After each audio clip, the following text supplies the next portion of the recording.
खाली हाथ कैसे आ गया? मैं तो तुमको कहा था जब तक भगवान को लेकर नहीं आओगे तब तक तुम मुझे मुंह नहीं दिखाना, अभी खाली हाथ कैसे तू आ गया?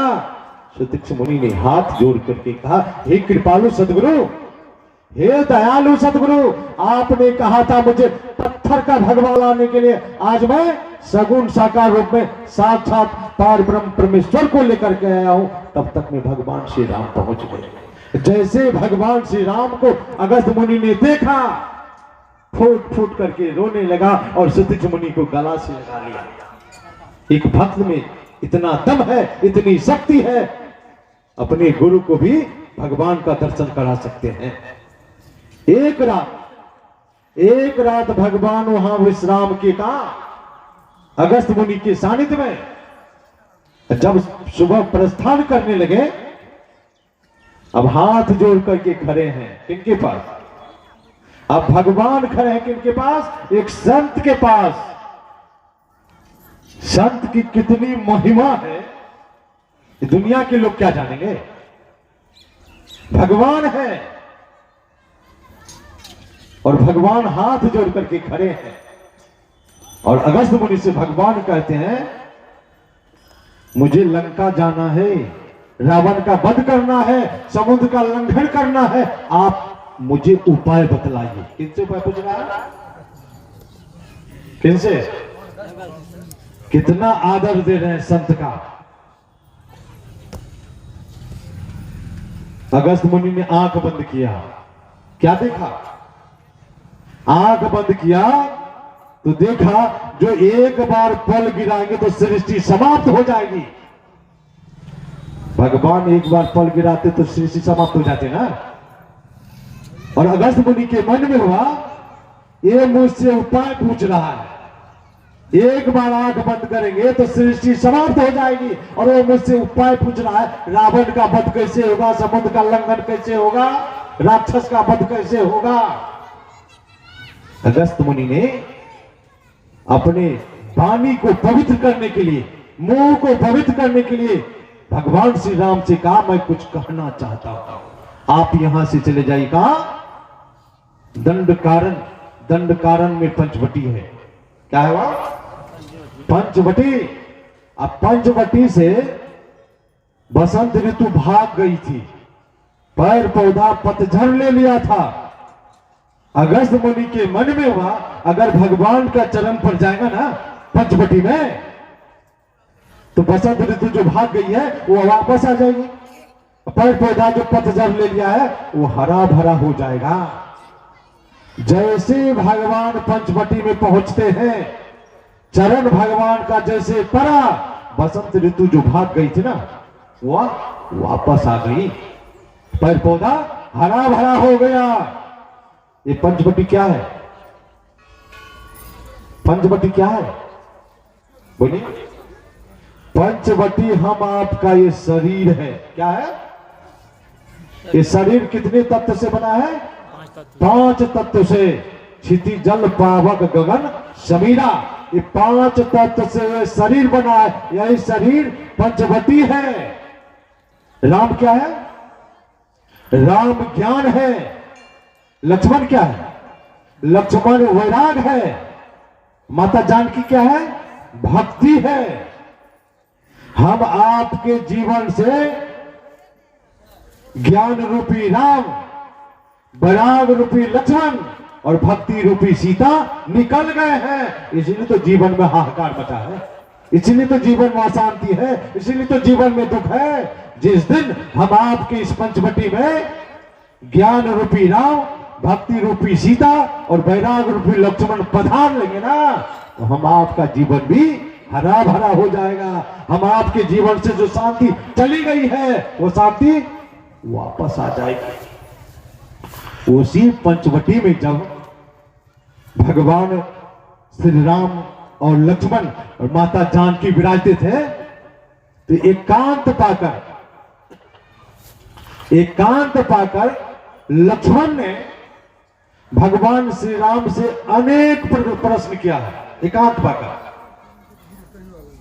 जीव क्या है, माया क्या है, ईश्वर क्या है, बंधन क्या है, मोक्ष क्या है, भक्ति क्या है, बहुत प्रश्न किए हैं और भगवान श्री राम ने सभी प्रश्नों का उत्तर दिया है। और एक एक प्रश्न का उत्तर बहुत गूढ़ गंभीर है ना। अभी पाठ में हम आप क्या सुन रहे थे? जो माया ईश्वर और अपनी आत्मा को नहीं जानता उसे जीव कहते हैं। अब बंधन और मुक्ति को देने वाले सबसे परे और माया का प्रेरक को क्या कहते हैं? ईश्वर कहते हैं। तीन पर्दा के अंदर जो है उसको क्या कहते हैं? जीव। तीन पर्दा क्या है? घटतम प्रकाश उस शब्द पटतरे। जीव पर जो है तीन पर्दा लगा है। जिस पर तीन पर्दा लगा है वो क्या है? जीव। और देवता के ऊपर कितने पर्दा है? दो। देवता के ऊपर दो पर्दा है। देवता के ऊपर अंधकार का पर्दा नहीं है, शब्द का और प्रकाश का पर्दा है। जिस पर जो दो पर्दा है उसको क्या कहते हैं? देवता। ईश्वर किसको कहते हैं? जिसको कोई पर्दा नहीं हो, जिस पर एक पर्दा है। ईश्वर पर भी एक पर्दा है। जिस पर एक पर्दा है उसको क्या कहते हैं? ईश्वर। जिस पर एक भी पर्दा नहीं है उसको क्या कहते हैं?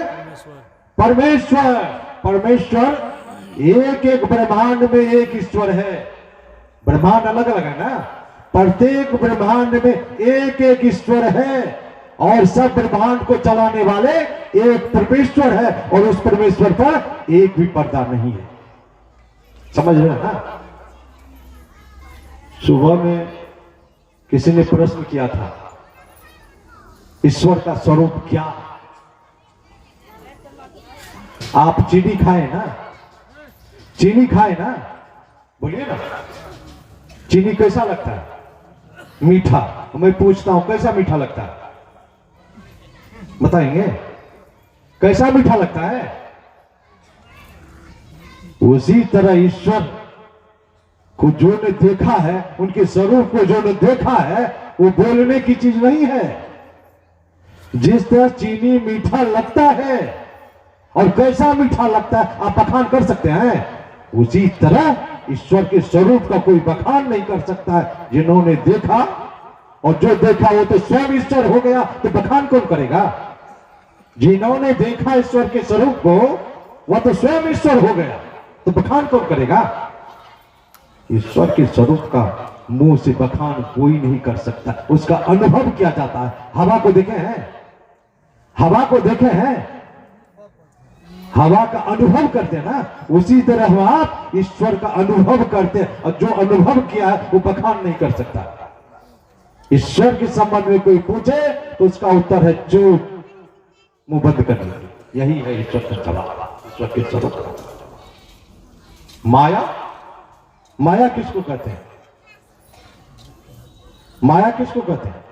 ये दुनिया के लोग मां को, पिता को, पत्नी को, बहन को, भाई को माया कहते हैं ना, संपत्ति को माया कहते हैं ना।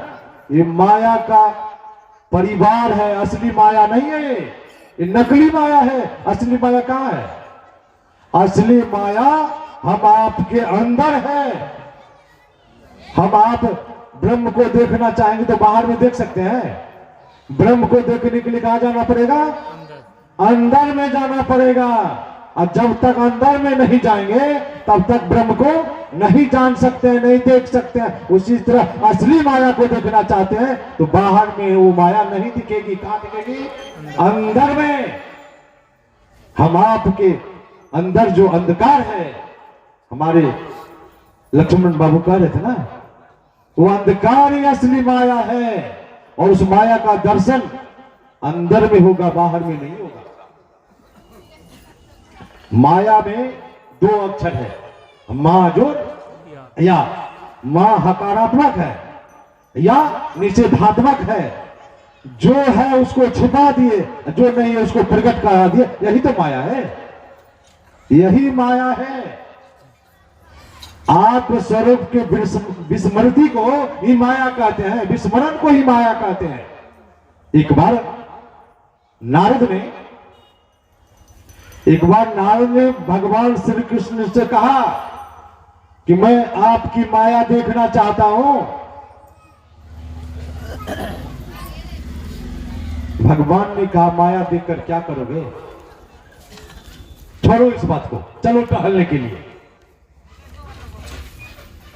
जब टहलते टहलते गोमती नदी के तट पर पहुंचे तो भगवान कृष्ण का स्नान कर लो। जैसे स्नान करने के लिए नदी में प्रवेश किया, भगवान ने अपनी माया को फैला दिया, नदी में बाढ़ आ गई, नारद बह गए। बहते बहते गए, किसी घाट पर लग गए। जिस घाट पर लगे थे ना, उस गांव के राजा की मृत्यु हो गई थी। उस गांव का नियम था, जब राजा की मृत्यु होती थी, हथनी के सूर में माला देते थे, और माला हथनी जिस आदमी को पहले पहना देते थे ना, वही फिर राजा बनता था। नारद जो जा रहे थे ना, हथनी उधर से माला लेकर के आ रहे थे, पीछे से समाज के लोग थे ना, वो माला नारद के गला में हथनी ने पहना दी। अब सारे गांव के लोग कहा अब तो आप इस राज के राजा हो गए हैं, राजपाट चलाने लगे। शादी हो गई एक सुंदरी रानी से, बाल बच्चा पैदा हो गया। एक दिन क्या होता है, उनकी जो धर्म पत्नी थी ना, उनकी मृत्यु हो गई। अब नारद रोने लगा। समाज के लोगों ने कहा रोते क्यों हैं, रोइए नहीं, इस चिता में आपको भी जलना पड़ेगा। यहाँ का नियम है, पत्नी की मृत्यु हो जाती है तो पति को जलना पड़ता है। अब पत्नी के लिए काहे रोएगा वो, किसके लिए रोना शुरू कर, अपने लिए। नारद ने कहा मैं तो आपके राज का आदमी हूं नहीं, हमको जबरदस्ती राजा बनाया गया, ये नियम मुझ पर नहीं चलेगा।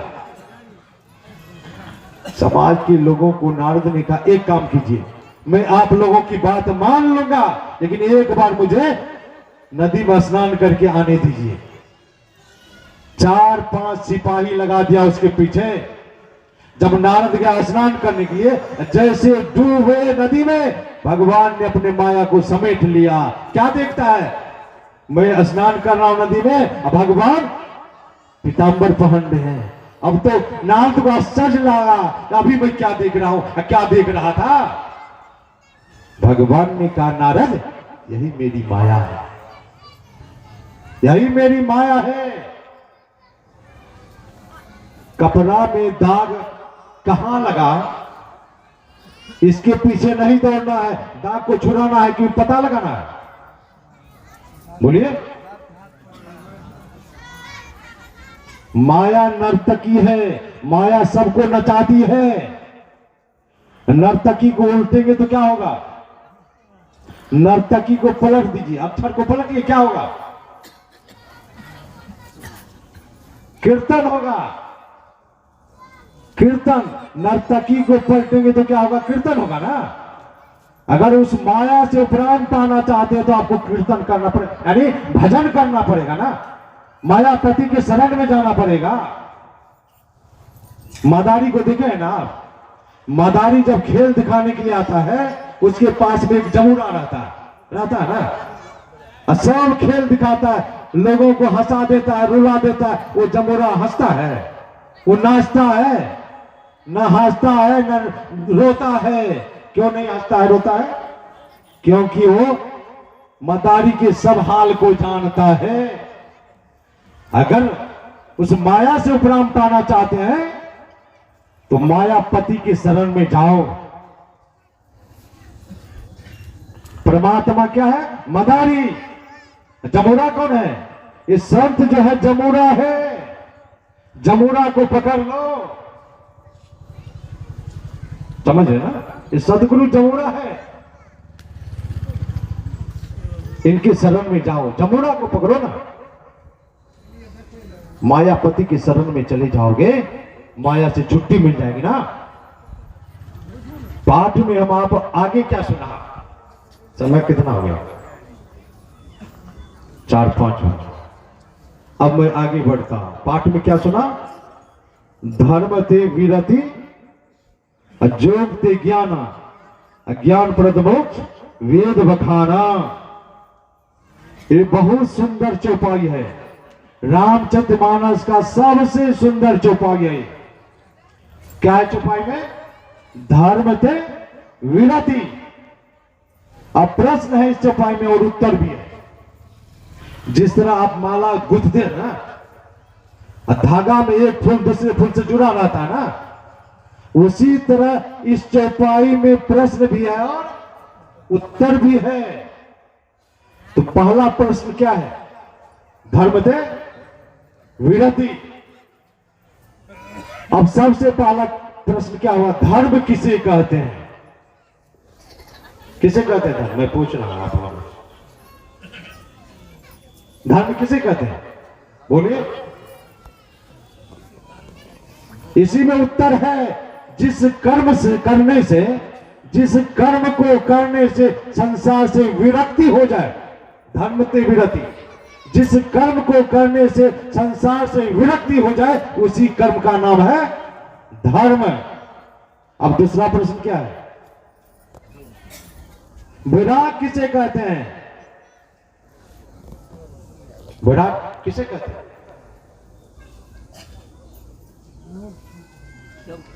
बोलिए, वैराग किसे कहते हैं? जिस कर्म को करने से, जिससे हम बिछुड़ गए हैं। किनसे हम बिछड़े हैं? हम आप किनसे बिछड़े हैं? मां से कि बाप से? परमात्मा से। हम आप परमात्मा से बिछुड़ गए हैं। वैराग उस कर्म को कहते हैं जिससे हम बिछुड़ गए, उनसे हमको मिला दे, उनसे हमको जोड़ दे, उसी कर्म का नाम है वैराग। ये नहीं घर छोड़ दिए तो वैरागी हो गए, ऐसी बात नहीं है। घर छोड़ने से वैरागी नहीं होता है। घर छोड़ने से वैरागी होता है?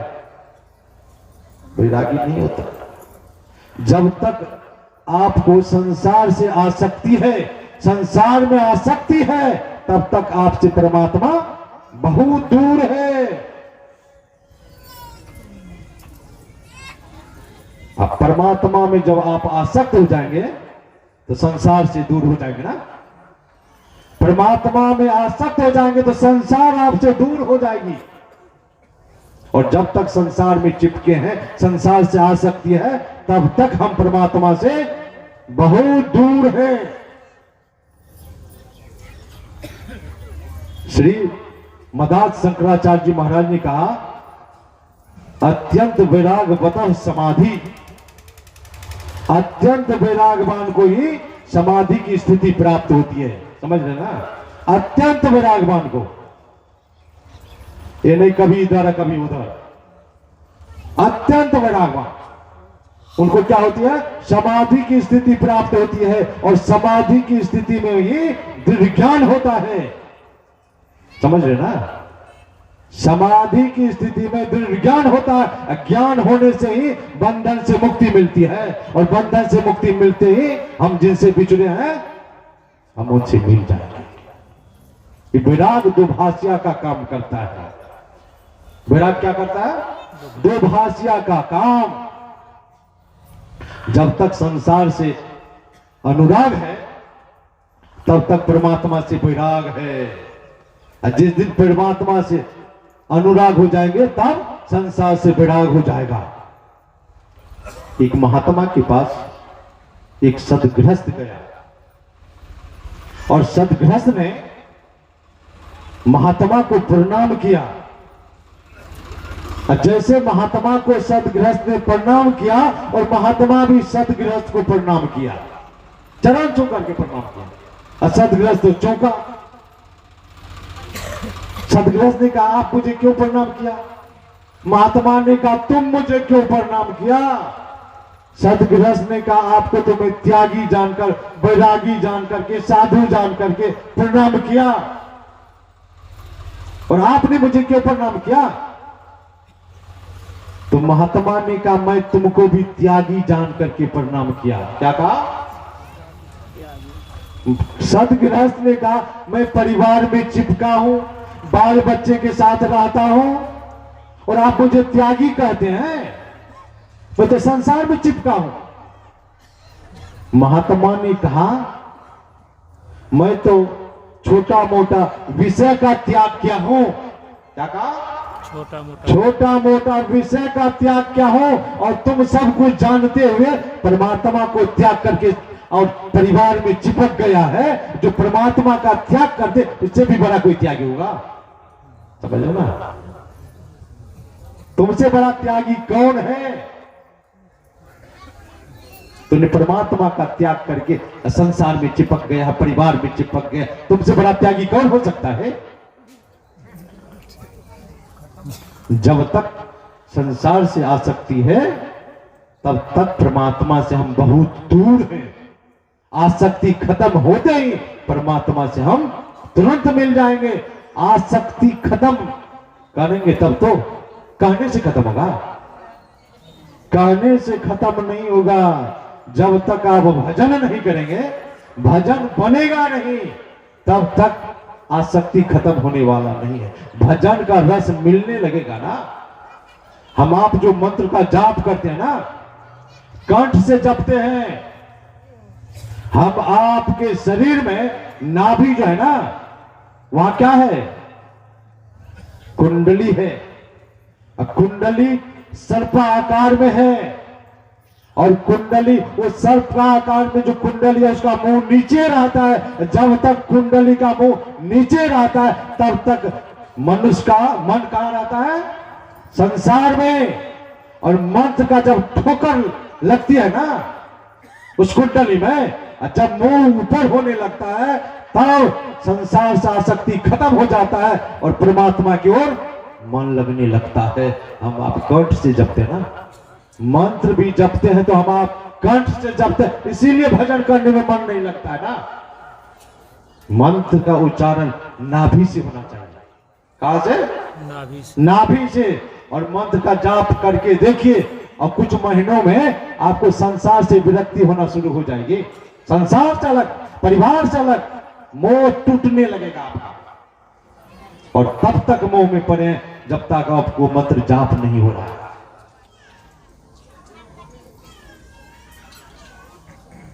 और धर्म उसे कहते हैं जो धारण करने की चीज है। धारण करने की चीज क्या है? धारण करने की क्या चीज है? त्यागने की क्या चीज है? गुरु महाराज ने हम आपको ज्ञान कराए ना, सत्संग नीत और ध्यान नीत, ये धारण करने की चीज है। और त्यागने की चीज झूठ, चोरी, नशा, हिंसा, व्यभिचार, ये त्यागने की चीज है। ऐसा जो नियम से करता है वो धर्म करता है। समझ ना? और उनके बाद जो कुछ भी है सब प्रपंच है, सब प्रपंच में फंसाने वाला है। इतना ही धर्म को समझ लीजिए। आगे पाठ क्या सुना? क्या सुना? बोलिए ना। पाठ सुन करके भूल गए ना? क्या सुना इसके बाद? किस चौपाई को? जाते वेग द्रवों में भाई असोम भगति भगत सुखदाई। भगवान श्री राम कह रहे, मैं नहीं कह रहा। क्या कह रहे? भक्ति वो चीज है कि भक्त को सुख मिलता है भक्ति करने से।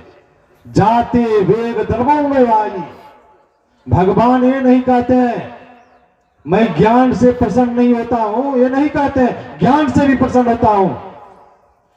आध्यात्मिक के जितने भी अंग हैं मैं सबसे प्रसन्न होता हूं, ये नहीं कहते कि मैं जल्दी प्रसन्न होता हूं। जल्दी किससे प्रसन्न होता है? जब भक्ति की बारी आती है ना, तो भगवान कहते हैं जाते द्रवो सोमम भाई सोमम भगति भगत सुखदाई। कहते भक्ति से मैं तुरंत दयावान हो जाता हूं, दयार्थ हो जाता हूं, प्रसन्न हो जाता हूं। हम आप भक्ति करते हैं ना, हम आपसे गुरु प्रसन्न है प्रसन्न, भगवान प्रसन्न है।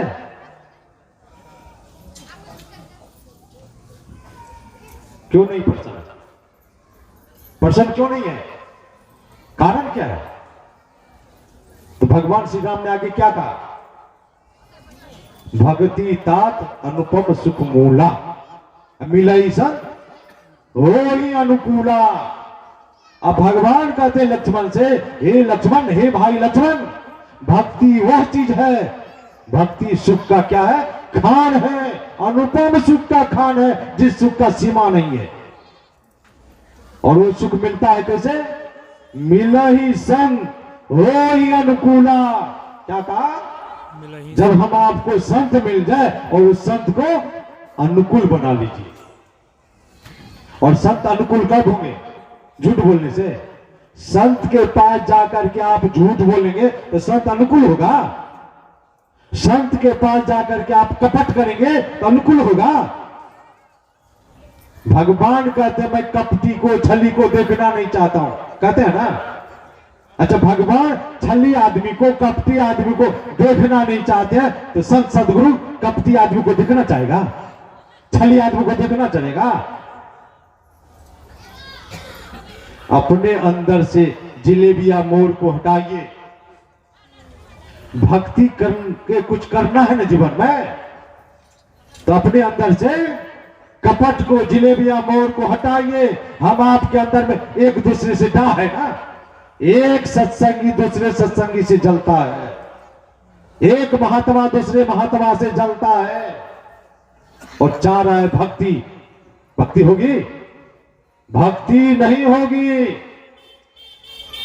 अनुकूल बनाइए, किसी भी आदमी को अनुकूल बना लीजिए। कबीर साहब से बहुत भक्त मिले ना, कबीर साहब को अनुकूल कौन बनाया, कौन, धर्मदास, कमाल अनुकूल बना लिया ना। सुख बरस गया कि नहीं, धर्मदास के ऊपर सुख बरसा कि नहीं, कमाल के ऊपर सुख बरसा कि नहीं, क्योंकि धर्मदास और कमाल ने कबीर साहब को अनुकूल बना लिया, झूठ बोलकर, कपट करके।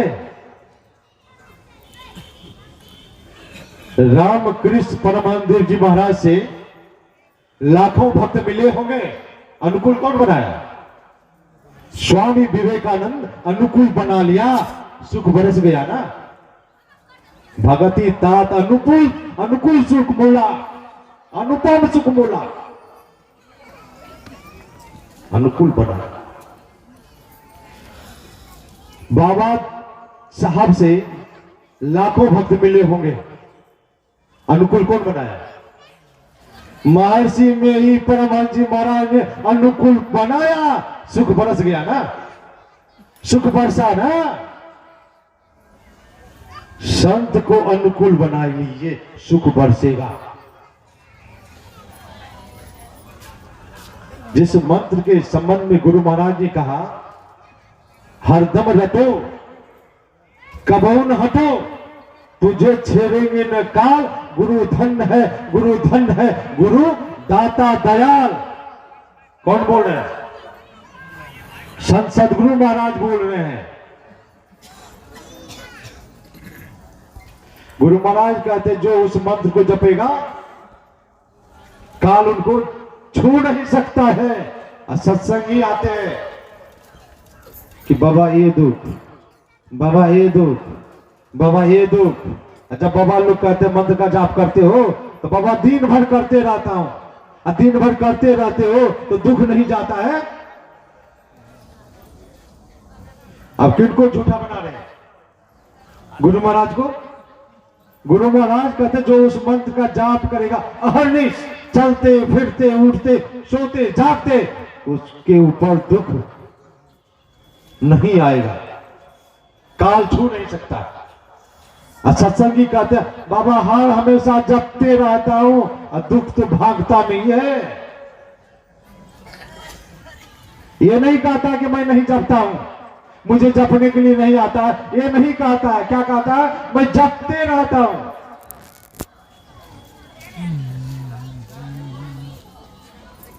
और जो गुरु महाराज के मंत्र को जपते रहेंगे और दुख नहीं भागेगा, वो फिर इलाज होने वाला नहीं है। कहीं भी चले जाएंगे ना, इलाज होने वाला नहीं, वो ला इलाज है। चलते फिरते उठते सोते जागते उस मंत्र का अभ्यास करते रहिए। भक्ति तो अपने जानते सब कर रहे हैं, भ्रमना दूर हो रहा है। भक्ति सब कोई कर, भरम दूर हो रहा है, भरम दूर नहीं हो रहा है। ये सत्संगी लोग भी भरम में पड़ा है। कब्र पर जाता है चादर ओढ़ाने के लिए, मजार पर जाता है चादर ओढ़ाने के जाता है ना। अगर आप रास्ते होकर के चलेंगे, रास्ते में भगवान श्री राम की और रावण की मूर्तियां मिट्टी की बनी हुई, किसी मूर्ति को उठाएंगे आप? भगवान राम की। मैं फिर पूछ रहा हूं, आप जा रहे हैं, भगवान राम की मूर्ति है और भगवान रावण की मूर्ति है। रावण की मूर्ति सोने की है और राम की मूर्ति मिट्टी की है, किस मूर्ति को उठाएंगे आप? बोलिए। गलत बोल रहे हैं आप। सोने की मूर्ति राम रावण की है, मिट्टी की मूर्ति राम की है, किस मूर्ति को उठाएंगे आप? रावण की मूर्ति उठाएंगे, राम की मूर्ति नहीं उठाएंगे। अब बोल रहे हैं तो आप झूठ बोल रहे हैं। कहां गई भक्ति, कहां गई राम की पूजा? रावण को चुने ना, मिट्टी की मूर्ति भी राम की है ना, उसको उठा लेंगे तो हीरा है, और सोने की मूर्ति रावण की है तो क्या है? वो लोहा है, वो राख है। लेकिन आप राख को उठाएंगे, लेकिन हीरा को नहीं उठाएंगे ना, हीरा को नहीं उठाएंगे। आप चाय पी रहे हैं ना, और चाय पीते समय चाय में मक्खी गिर पड़ती है तो क्या करते हैं? चाय को पीते हैं कि फेंक देते हैं? बोलिए, बोलिए ना। चाय पीते समय चाय में मक्खी गिर जाएगी तो चाय पिएंगे कि फेंक देंगे? बोलते क्यों नहीं? पी लेंगे, फेंक देंगे, नहीं पिएंगे। और आपके घर में 5 किलो घी है, घी में मक्खी गिर पड़ी, तब क्या करेंगे? घी को फेंकेंगे कि मक्खी को? बोलिए। क्या वो मक्खी गंगा स्नान करके आई थी, उसमें कोई भी विष्ठा पर बैठ करके आई थी? तब तो मक्खी को फेंकेंगे, घी को पिएंगे। शॉर्ट कायम होता है। भक्ति तो सब कोई करे, भरमाना ना ही डरे। सनातन धर्म में 4 वेद है और शास्त्र कितना है?